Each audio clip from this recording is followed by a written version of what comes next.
അപ്പോൾ ഈ കേരളത്തിലെ മുസ്ലിങ്ങളുടെ DNA എടുത്താൽ അപ്പൻ വഴിക്ക് അറബി ഉണ്ടാവുമെങ്കിലും അമ്മ വഴിക്ക് മൈറ്റോകോൺട്രിയൽ DNA എടുത്താൽ അത് കേരളത്തിലെ ഹിന്ദുക്കളുടെ DNA ആണ് ഉള്ളത്. അതിൽ ഒരാൾക്ക് മാത്രം ഒരു ബ്രാഹ്മണ സ്ത്രീയാണ് കല്യാണം കഴിക്കാൻ കൊടുത്തത്. ആ ബ്രാഹ്മണ സ്ത്രീയുടെ വംശപരമ്പരപ്പെട്ടവരാണ് മുസ്ലിം ലീഗിന്റെ സംസ്ഥാന പ്രസിഡന്റ് പണക്കാട് ശിഹാബ് തങ്ങളൊക്കെ എന്നാണ് എൻ്റെ അറിവ്. ഞാൻ പറഞ്ഞുകൊണ്ട് കയറി വഴക്കുണ്ടായി കളയരുത്. അപ്പോൾ മുസ്ലിങ്ങളുടെ ഒറിജിനൽ സോഴ്സിന്റെ നല്ലൊരു ഭാഗം അറബി പിതാക്കന്മാരും ഹിന്ദുക്കളായ സ്ത്രീകളുടെയും സന്ധി പരമ്പരയിൽപ്പെട്ടവരാണ്. അത് കഴിഞ്ഞ് ചേരമാൻ പെരുമാൾ ഒരു കൽപ്പന ഇട്ടു, മുസ്ലിങ്ങൾ ഈ രാജ്യത്തിന് സമ്പത്തും ഐശ്വര്യവും കൊണ്ടുവരുന്നു. ആയതിനാൽ എല്ലാ ഹിന്ദു കുടുംബങ്ങളിലും 1 or 2 ആൺകുട്ടികളെ ഇസ്ലാം മതത്തിൽ ചേരാൻ ഞാൻ അനുവദിക്കുന്നു. ഈ ഓർഡർ ഇപ്പോഴും കോഴിക്കോട് ആർക്കൈവ്സിൽ ഇരിപ്പുണ്ട്, നിങ്ങൾക്ക് വേണമെങ്കിൽ പോയി കാണാം. അത് കഴിഞ്ഞാണ് 1346 ഒരു വ്യത്യാസം ഉണ്ടായത്.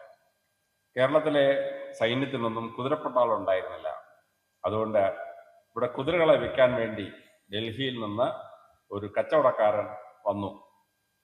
ആ കച്ചവടക്കാരൻ ഒറിജിനലി തുർക്കിയിൽ നിന്ന് മുഹമ്മദ് ബിൻ തുഗ്ലക്കിനെ സെർവ് ചെയ്യാൻ വേണ്ടി വന്ന ഒരാളായിരുന്നു. അദ്ദേഹം അവിടുന്ന് കേരളത്തിലെത്തി. അദ്ദേഹത്തിൻ്റെ കൂടെ ഒരു പട്ടാണിയും കൂടെ ഉണ്ടായിരുന്നു.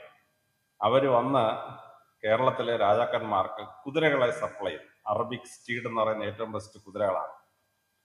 അങ്ങനെ വന്ന ആ ആളാണ് ശബരിമല അയ്യപ്പനോടൊപ്പം ചേർന്നിട്ട് മലമ്പ്രദേശങ്ങളെ കൊള്ളയടിച്ചുകൊണ്ടിരുന്ന ഉദയനൻ എന്ന് പറയുന്ന രാജാവിനെ, മറവ രാജാവിനെ നേരിടാൻ പോയത്. ഈ കുതിര ഉള്ളത് കൊണ്ടാണ് കരിമല കയറ്റം കഠിനമെന്ന അയ്യപ്പ എന്ന് പറഞ്ഞ് കരിമല കയറാൻ പറ്റിയത്. നമ്മൾ നടന്നു പോയി മേളിൽ നിന്നുള്ള സൈന്യത്തെ നേരിടാൻ പോയാൽ മരണം ഉറപ്പാണ്. പക്ഷെ ഈ പട്ടാണി കൊണ്ടുവന്ന് കുതിരയെ കൈ കിട്ടിയപ്പം ഉദയനെ നേരിടാൻ പറ്റി.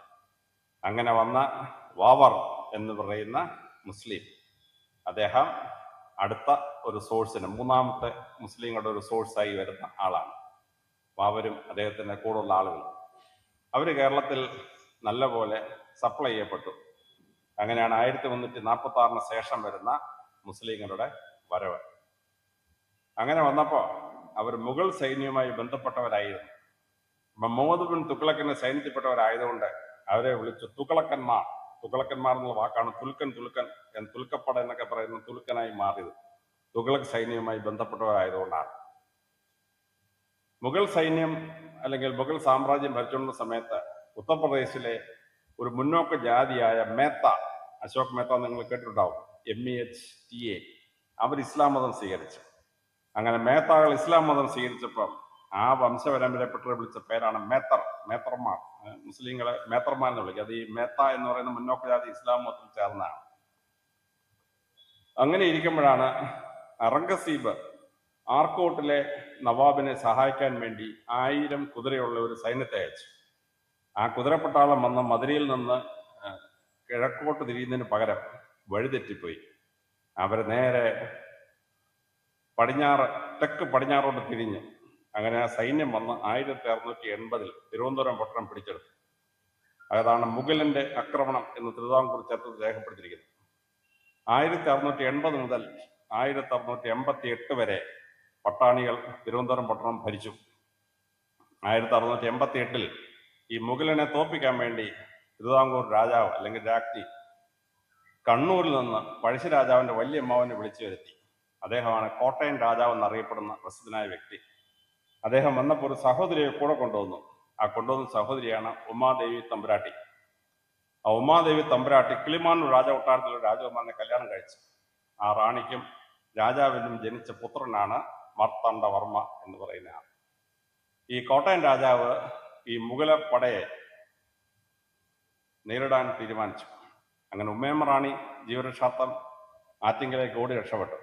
അങ്ങനെ തിരുവട്ടാർ എന്ന സ്ഥലത്ത് വെച്ചിട്ട് കോട്ടയം രാജകുമാരനും ഈ മുഗലപ്പടയും കൂടി ഏറ്റുമുട്ടി ഈ മുഗലൻ കൊല്ലപ്പെട്ട് കഴിഞ്ഞപ്പോൾ തിരുവിതാംകൂർ പറഞ്ഞു, നിങ്ങളുടെ കുതിരപ്പട്ടാളം എല്ലാം തിരുവിതാംകൂർ പട്ടാളത്തിൽ ചേരുക, നിങ്ങൾക്ക് താമസിക്കാൻ 3 സ്ഥലം തരാം.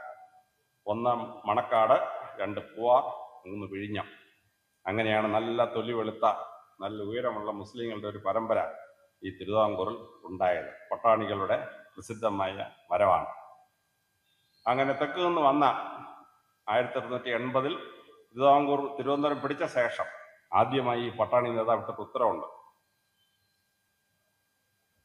തിരുവനന്തപുരത്തെ എല്ലാ ക്ഷേത്രങ്ങളും സംരക്ഷിച്ചിരിക്കണം. തിരുവിതാംകൂർ സൈന്യം ഓടി രക്ഷപ്പെടുന്ന കള്ളന്മാര് പത്മനാഭസ്വാമി ക്ഷേത്രത്തിലോ അല്ലെങ്കിൽ മറ്റേതെങ്കിലും ക്ഷേത്രം കൊള്ളയടിക്കാൻ പാടില്ല. അങ്ങനെ മുസ്ലിങ്ങൾ പത്മനാഭസ്വാമി ക്ഷേത്രത്തിനും മറ്റു ക്ഷേത്രങ്ങൾക്കും കാവൽ നിന്നു, അതിനെ സംരക്ഷിച്ചു. 1988 മുഗലൻ മരിച്ചെങ്കിലും പട്ടാണികൾ ഇവിടെ തുടർന്നു. പത്താം ദേശത്ത് വന്നവരായതുകൊണ്ടാണ് പാകിസ്ഥാനിലെ പത്താം ദേശക്കാരാണ് പട്ടാണികൾ എന്ന് വിളിച്ചത്. ഇവരെ ഉത്തരേന്ത്യയിലെ മുസ്ലിങ്ങൾ വിളിച്ച പേരാണ് ഡക്കാനി മുസ്ലിം, ഡക്കാൻ പ്രദേശത്തുള്ള മുസ്ലിംസ്. നിങ്ങൾ ആ DCCAN എന്നുള്ളതിനെ DAKHNI എന്ന് മാറ്റിക്കളഞ്ഞു നോട്ടീസിൽ. ശരി, എനിക്ക് എതിർപ്പുണ്ട കാര്യത്തിൽ. നിങ്ങളിത് കണ്ടാൽ ഞാൻ തന്നെ ചോദിച്ചത് അറബി ഭാഷയുള്ള ഇങ്ങനെ വാക്കുണ്ടോ, കാരണം ബാക്കിയുള്ളവർക്ക് മനസ്സിലാവത്തില്ല നിങ്ങളെ. അതുകൊണ്ട് നിങ്ങൾ ആ സ്പെല്ലിങ് മാറ്റി ഒറിജിനൽ സ്പെല്ലിങ് DCCANI, ഡക്കാൻ പ്രദേശത്തുള്ള മുസ്ലിം, ഡക്കാനി എന്നുള്ള വാക്ക് തന്നെ ഇടണം.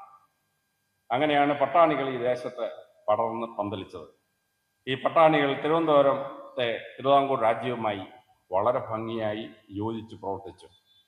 അങ്ങനെ നായരോ ബ്രാഹ്മണനോ അല്ലാത്ത ഒരു ദിവാനെ തിരുവിതാംകൂർ രാജാവ് അപ്പോയിന്റ് ചെയ്തു. ആ ദിവാന്റെ പേരാണ് ഹബീബുള്ള. ഏക നായരോ ബ്രാഹ്മണനോ അല്ലാത്ത ദിവാനാണ് ഹബീബുള്ള എന്ന പട്ടാണി. ആ ഹബീബുള്ളയുടെ സെക്രട്ടറി ആയിരുന്നു എൻ്റെ മുത്തച്ഛൻ്റെ അങ്കിൾ. അദ്ദേഹം അദ്ദേഹത്തിൻ്റെ പേര് വി ടി ഉമ്മനാണ്. ആ വി ടി ഉമ്മൻ കുന്ന നമ്മുടെ ടി വി സാനട്ടോറിയത്തിനടുത്തുള്ള കുന്നാണ്. അങ്ങനെ പട്ടാണിയായ ദിവാനും എൻ്റെ മുത്തച്ഛനും കൂടെ ഒരുമിച്ച് വർക്ക് ചെയ്താണ്. നമ്മളുള്ള ബന്ധം അന്നേ തുടങ്ങിയതാണ്. ഇപ്പോഴാണ് നിങ്ങളുടെ ഒരു മീറ്റിങ്ങിന് വന്നതെന്ന് മാത്രമേ ഉള്ളൂ വ്യത്യാസം. 1938 തിരുവിതാംകൂർ പോലീസിനെ യോജിപ്പിച്ചു കഴിഞ്ഞപ്പം അതുവരെയുള്ള കമ്മീഷണർമാരും IG-മാരും എല്ലാം ബ്രിട്ടീഷുകാരായിരുന്നു. ഷെപ്പേർഡ്, അതിനു മുമ്പ് ജെയിംസ്, ഇങ്ങനെയൊക്കെയുള്ളവരായിരുന്നു. അപ്പോൾ 1938 തിരുവിതാംകൂർ പോലീസിൽ ആദ്യമായി ഒരു IG-യെ നിയമിച്ചു. ആ IG ഖാൻ അബ്ദുൽ കരീം ഖാൻ സുഹ്റാവർദി എന്ന ആളായിരുന്നു. അദ്ദേഹം ഒരു പട്ടാണിയായിരുന്നു, മണർകാടുകാരനായ പട്ടാണിയായിരുന്നു. കേരളത്തിലെ ആദ്യത്തെ പോലീസിന്റെ IG അബ്ദുൽ കരീം ഖാൻ സുഹ്റാവർദി. തിരുവിതാംകൂറിൽ ആദ്യമായിട്ട് കാർ വാങ്ങിച്ചത് ഒരു പട്ടാണിയായിരുന്നു. അദ്ദേഹത്തിന്റെ പേര് നഗരക്കട സാഹിബ് എന്നായിരുന്നു. മണക്കാട് താമസിച്ചുകൊണ്ടിരുന്ന സാഹിബ്. തിരുവിതാംകൂർ കൊട്ടാരത്തിൽ നായന്മാർക്ക് പോലും ഇരിക്കാൻ കസേര കൊടുക്കുമായിരുന്നില്ല. പക്ഷെ തിരുവിതാംകൂർ രാജാവിന്റെ മുമ്പിൽ ഇരിക്കാൻ ബ്രാഹ്മണനല്ലാത്ത ഒരാൾക്ക് അവകാശം കൊടുത്ത ആദ്യത്തെ ആള് ഈ നഗരക്കടപ്പ സാഹിബ് എന്ന് പറയുന്ന പട്ടാണിയാണ്. അദ്ദേഹത്തിന്റെ ഒരു ഗ്രാൻഡ് നീസിനെയാണ് നമ്മുടെ കേരളത്തിലെ DGP ആയ പ്രസിദ്ധനായ അദ്ദേഹം വിവാഹം കഴിച്ചിരുന്നത്. പഴയ കോഴിക്കോട് കമ്മീഷണറുടെ ഭാര്യയും ആ നഗരക്കട സാഹിബിന്റെ കുടുംബത്തിൽപ്പെട്ട ആളായിരുന്നു. കേരളത്തിലെ പോലീസ് ചീഫ് ദിവാൻ അദ്ദേഹത്തിനെ അമിനാദാർന്ന് വിളിച്ചിരുന്നു. അങ്ങനെ ക്രിസ്ത്യാനിടയിൽ നിന്ന് ആദ്യമായി നായന്മാരും ബ്രാഹ്മണനും ഇല്ലാത്ത ഒരു അമിനാദാരെ അപ്പോയിന്റ് ചെയ്തു. ആ അമിനാദാര് എൻ്റെ മുത്തച്ഛൻ്റെ അങ്കിളായിരുന്നു. അത് കഴിഞ്ഞാൽ മുസ്ലിങ്ങളിൽ നിന്ന് പറഞ്ഞു, ക്രിസ്ത്യാനിക്ക് എന്തായാലും ദിവാനെ അമിനാദാരെ കൊടുത്തില്ല, ഞാൻ ഒരെണ്ണം തരണമെന്ന് പറഞ്ഞു. അങ്ങനെ തിരുവിതാംകൂർ രാജാവ് 1841 കോന്നിയിൽ നിന്ന് ഖാൻ നമ്മുടെ അലി ജാവദ് ഖാൻ എന്ന ആളിനെ അപ്പോയിന്റ് ചെയ്തു. അദ്ദേഹത്തിന്റെ ഒരു ഗ്രാൻഡ് നീസാണ് സുപ്രീം കോടതി ജഡ്ജി അടുത്ത കാലത്ത് മരിച്ചുപോയ ഫാത്തിമ ബീവിയും പഴയ SP കരീമും. അപ്പൊ അങ്ങനെ പട്ടാണികൾ കേരള സമൂഹത്തിലും പ്രത്യേകിച്ച് തിരുവിതാംകൂറിലും ചെയ്ത അത്ഭുതാവഹമായ പ്രവർത്തനങ്ങൾ. തിരുവനന്തപുരം പട്ടണം 8 കൊല്ലം നിങ്ങൾ ഭരിച്ചു, 1680 മുതൽ 88 വരെ. 200 വർഷത്തിന് മുമ്പ് കൊള്ള സംഘം വന്നു. തിരുവിതാംകൂറിലെ പത്മനാഭസ്വാമി ക്ഷേത്രത്തിന് അടിയിൽ ഇപ്പൊ കണ്ടുപിടിച്ച 4 ലക്ഷം കോടിയുടെ സ്വർണ്ണം ഇരിപ്പുണ്ടെന്ന് എങ്ങനെയോ ഈ കള്ളന്മാർക്ക് മനസ്സിലായി.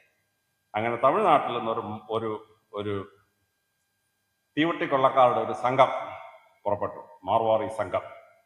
അവര് രാത്രി ഒരു 9 മണി ആയപ്പോഴത്തേന് പത്മനാഭസ്വാമി ക്ഷേത്രം വളഞ്ഞ് അകത്ത് കയറാൻ തീരുമാനിച്ചു. അവിടെ ബ്രാഹ്മണർ മാത്രമേ ഉണ്ടായിരുന്നുള്ളൂ. ബ്രാഹ്മണർക്ക് ഈ മാർവാറിയോട് യുദ്ധം ചെയ്യാൻ കപ്പാസിറ്റി ഇല്ല.